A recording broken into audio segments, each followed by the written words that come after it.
اس بادشاہ نے شادی کی ایک خاتون سے، اس خاتون کی ایک بیٹی تھی جو ظاہر ہے کہ اس بادشاہ کی ربیبہ بن گئی۔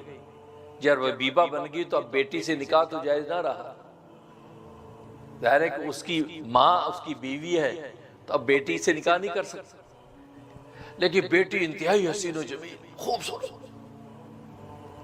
اب بادشاہ کی حالت یہ تھی کہ اس کی نگاہ جب اس لڑکی پر پڑی ہے تو یہ دل ہی کی دل میں اس کی طرف متوجہ رہنے لگا کہ یار کیا بات ہے، اس کے حسن و جمال کا کیا عالم ہے، عاشق ہو گیا، عاشق ہو گیا۔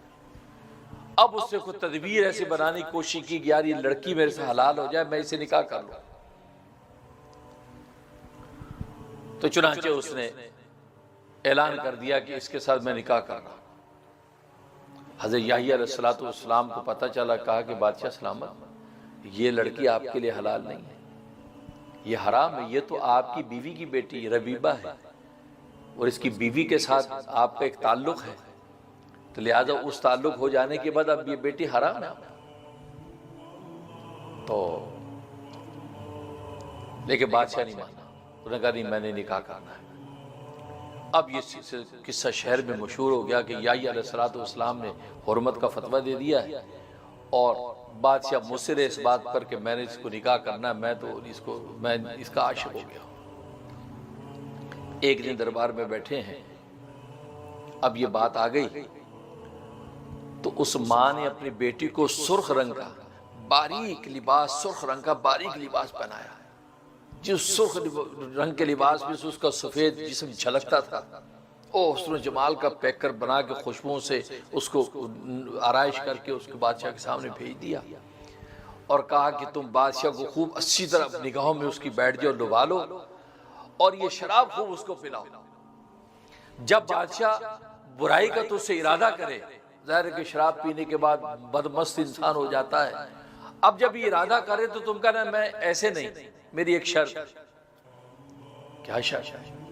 کہا کہ شرط یہ لگانا کہ یحییٰ علیہ السلام کا سر مجھے تشت میں چاہیے، اس کا سر کاٹ کے سامنے میرے سامنے پیش کرو، تشت کے اندر، پلیٹ کے اندر یہ پیش کرو گے تو میں پہ اپنا بدن تمہیں دوں گی، ورنہ نہیں، یہ کہہ دیا کہ ٹھیک ہے۔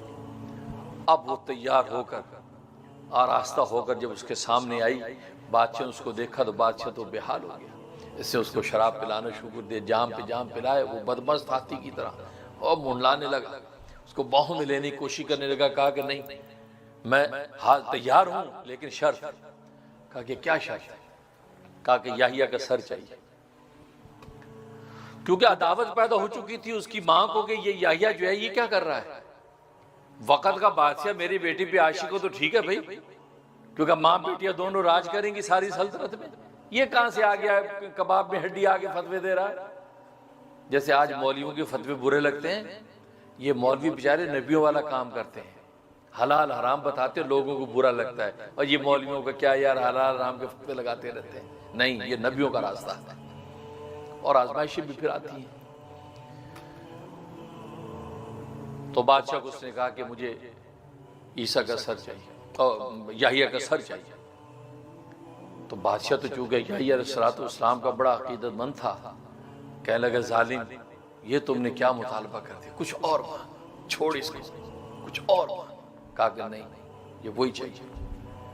بادشاہ بار بار کہتا رہا ظالم تم کچھ اور مانگو، یہ کیا مانگا تھا، چھوڑو اس کو، کیونکہ بادشاہ نہیں چاہتا تھا کہ یحییٰ جیسا پاکیزہ پیغمبر اس پر ہاتھ ڈالے۔ جب وہ نہیں مانی اور ظاہر ہے کہ اپنے شہوت اور بدمستی کے اندر غرق ہو چکا تھا، اس نے حکم دیا، کہا کہ یحییٰ کا سر لے،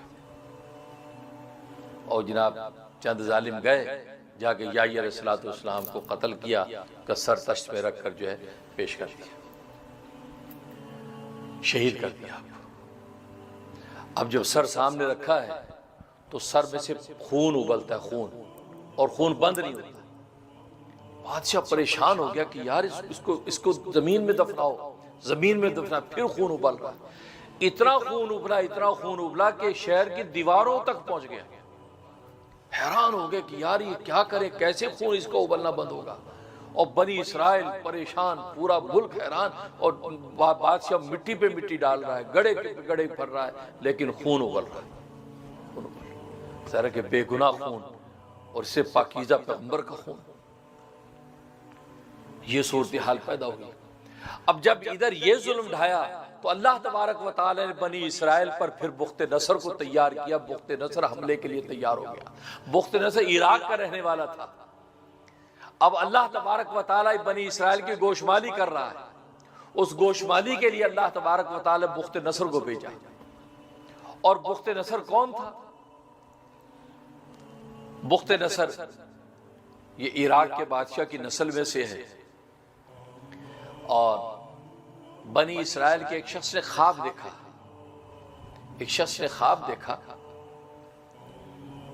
کہ بخت نصر نامی ایک لڑکا عراق کے اندر ایک عورت کے ہاں پیدا ہوگا، اور وہ پھر کل کو جو ہے وہ بنی اسرائیل پر حملہ کرے گا، بنی اسرائیل کو یہ اینٹ سے اینٹ بجا دے گا اور بیت المقدس کو تباہ کر دے گا اور بنی اسرائیل کا خون بہا دے گا، ندیوں کی ندیاں بہے گا۔ اس آدمی جب یہ خواب دیکھا اور اس سے اس علاقے کا اندازہ کیا کہ فلاں علاقے کی عورت ہے، وہ وہاں سے چلا، وہ تحقیق کرتا کرتا اس مقام پہ پہنچا عراق کے اس بستی میں جہاں یہ بخت نصر تھا۔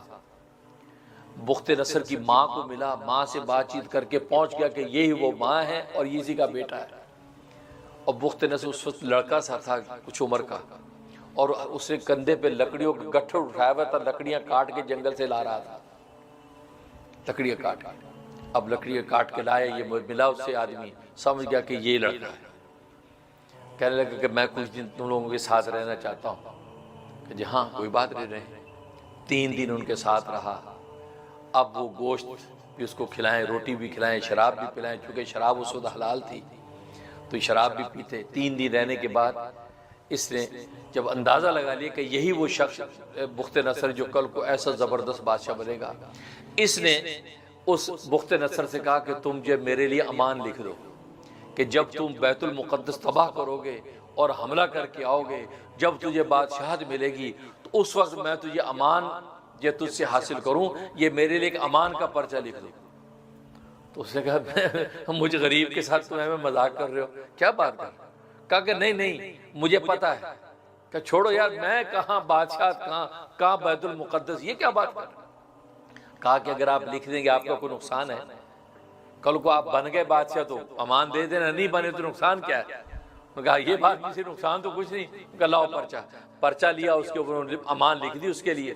اور شخص نے کہا کہ اگر میں اس مجمع کے اندر آیا جہاں پر آپ ہیں اور آپ کے دائیں بائیں آپ کے جو ہے درباریوں نے آپ تک پہنچنے نہ دیا تو میں پھر آپ تک کیسے پہنچوں گا؟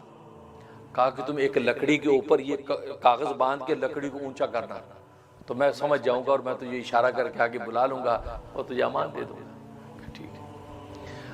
اب یہ وہ شخص واپس لوٹ آیا، بات آئی گئی ہو گئی۔ پھر وہ وقت آیا کہ بخت نصر بادشاہ بنا، اور اللہ تبارک و تعالیٰ کی ترتیب جو سورت بنی اسرائیل میں جو 2 حملوں کا ذکر کیا کہ بنی اسرائیل پر ہمیں 2 حملے کرائے، تو اس میں دوسرا حملہ بخت نصر کا، تو بخت نصر نے حملہ کیا۔ بخت نصر نے وہاں حملہ جب کیا ہے، اب وہ پورے شہر کا محاصرہ ہوا ہے، شہر کے باہر بیٹھا ہے اور حملہ کرتا ناکام ہو جاتا ہے، حملہ کرتا ناکام ہو جاتا ہے، پہنچ نہیں پاتا، اور پوری دیواروں فصیل بند ہے، بڑا پریشان۔ آخر تھک ہار کے اسے سوچا کہ بھئی لگتا کامیابی نہیں، واپس چلتے ہیں۔ اب یہ اپنی بوری بستر باندھ کے واپس چلنے لگا تو اس بنی اسرائیل میں سے ایک عورت باہر نکلی۔ اس عورت نے کہا کہاں چلے؟ کہا کہ بس واپس جا رہا۔ کیوں؟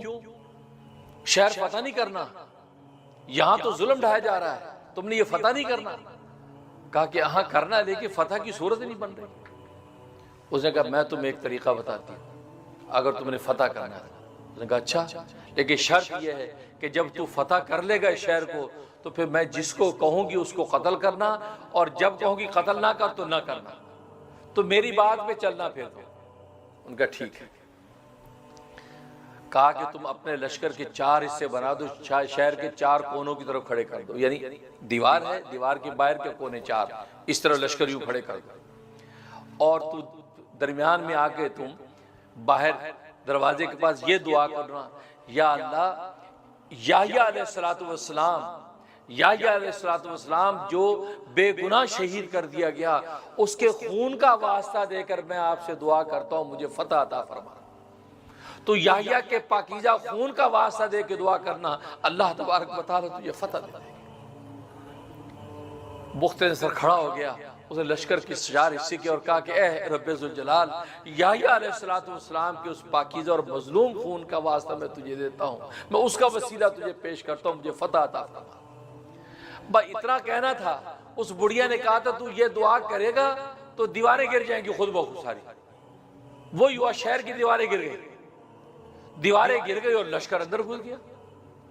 اب اندر گھس گیا تو اب قتل کرنا شروع کیا۔ تو بڑھیا نے روکا، نہیں ابھی نہیں، میرے ساتھ آ۔ اس مقام پر لے گئے جس مقام پر یحییٰ علیہ السلام کا سر دبایا ہوا تھا اور خون یوں فوارے کی طرح ابل رہا تھا۔ کہا کہ اس مقام پر قتل کرنا شروع کر۔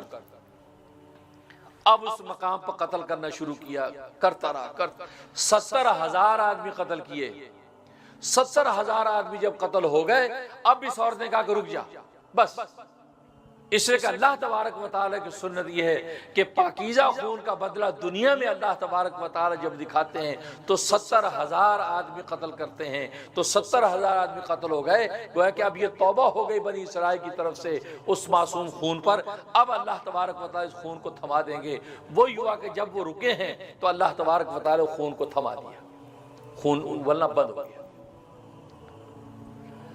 تو بخت نصر نے اس کے بعد پھر جب وہ بیت المقدس کو اٹھا دیا اور بیت المقدس میں مٹی بھر دی اور ہر چیز تہ تہ کر دی اور وہاں سے لوگوں کو گرفتار کر لیا، اور اس میں انبیاء کی جو اولادیں تھیں ان کو بھی گرفتار کر لیا۔ انبیاء کی اولادوں میں حضرت دانیال علیہ السلام تھے، ان کو بھی گرفتار کر لیا، اور بہت سے ایسے جو بڑے بڑے مقتدر قسم کے وزراء تھے ان کے سر کاٹ کاٹ کے اپنے ساتھ وہ سر واپس لے گیا، عراق چلا گیا، اور حضرت دانیال کو بھی لے کے وہاں چلا گیا۔